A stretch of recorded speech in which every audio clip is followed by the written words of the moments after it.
ದೆಹಲಿಯಲ್ಲಿ ನಡೆಯುತ್ತಿರುವ 13ನೇ ಬ್ರಿಕ್ಸ್ ನಗರೀಕರಣ ಸಮಾವೇಶ ನಿನ್ನೆ ಆರಂಭಗೊಂಡಿದೆ. ಭಾರತದ ಅಧ್ಯಕ್ಷತೆಯಲ್ಲಿ ನಡೆಯುತ್ತಿರುವ 2 ದಿನಗಳ ಸಮಾವೇಶದಲ್ಲಿ Brazil, Russia, Indonesia, Bharat, China, ದಕ್ಷಿಣ ಆಫ್ರಿಕಾ, ಈಜಿಪ್ಟ್, ಇಥಿಯೋಪಿಯಾ, ಇರಾನ್ ಮತ್ತು ಯುನೈಟೆಡ್ ಅರಬ್ ಎಮಿರೇಟ್ಸ್ ದೇಶಗಳ ಸಚಿವರು, ಹಿರಿಯ ಸರ್ಕಾರಿ ಅಧಿಕಾರಿಗಳು ಹಾಗೂ ನಗರಾಭಿವೃದ್ಧಿ ತಜ್ಞರು ಭಾಗವಹಿಸಿದ್ದು, ಪ್ರಮುಖ ನಗರಾಭಿವೃದ್ಧಿ ಆದ್ಯತೆಗಳ ಕುರಿತು ಚರ್ಚೆ ನಡೆಸಲಾಗುತ್ತಿದೆ.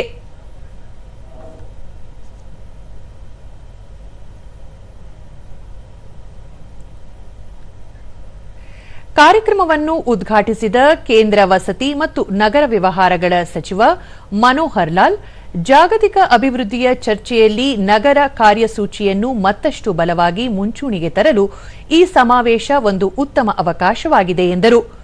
ನಗರಾಭಿವೃದ್ಧಿ, ಹವಾಮಾನ ಮತ್ತು ವಿಪತ್ತು ನಿರೋಧಕ ಮೂಲಸೌಕರ್ಯ, ಸಂಸ್ಥೆಗಳ ಬಲವರ್ಧನೆ ಮತ್ತು ಡಿಜಿಟಲ್ ಆವಿಷ್ಕಾರಗಳು ಭಾರತದ ಅಭಿವೃದ್ಧಿ ಪಥದ ಪ್ರಮುಖ ಆಧಾರ ಸ್ತಂಭಗಳಾಗಿವೆ ಎಂದು ತಿಳಿಸಿದರು. Our urban realities may not be identical, but our aspirations, however, are deeply connected.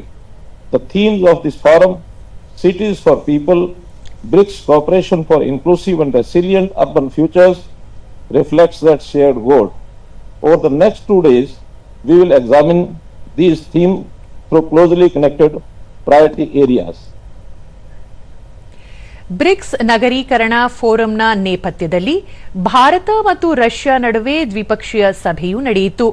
ಕೇಂದ್ರ ವಸತಿ ಮತ್ತು ನಗರ ವ್ಯವಹಾರಗಳ ರಾಜ್ಯ ಸಚಿವ ತೋಕಾನ್ ಸಾಹು ಮತ್ತು ರಷ್ಯಾದ ಸಹವರ್ತಿ ಯೂರಿ ಮುತ್ಸೆನೆಕ್ ಈ ಸಭೆಯ ಜಂಟಿ ಅಧ್ಯಕ್ಷತೆ ವಹಿಸಿದ್ದರು. ಸಮರ್ಥನೀಯ ನಗರಾಭಿವೃದ್ಧಿ ಕ್ಷೇತ್ರದಲ್ಲಿ ದ್ವಿಪಕ್ಷೀಯ ಸಹಕಾರವನ್ನು ಹೆಚ್ಚಿಸುವ ಕುರಿತು ಉಭಯ ದೇಶಗಳು ಗಂಭೀರ ಮತ್ತು ದೂರದೃಷ್ಟಿಯ ಚರ್ಚೆಗಳನ್ನು ನಡೆಸಿದವು. ಸುಸ್ಥಿರ ನಗರಾಭಿವೃದ್ಧಿ ಕುರಿತು ಪ್ರಸ್ತಾವಿತ ತಿಳುವಳಿಕಾ ಒಪ್ಪಂದದ ಪ್ರಗತಿಯನ್ನು ಪರಿಶೀಲಿಸಿದ ಉಭಯ ದೇಶಗಳು ಇದನ್ನು ಶೀಘ್ರ ಅಂತಿಮಗೊಳಿಸಲು ಬದ್ಧತೆ ವ್ಯಕ್ತಪಡಿಸಿದವು.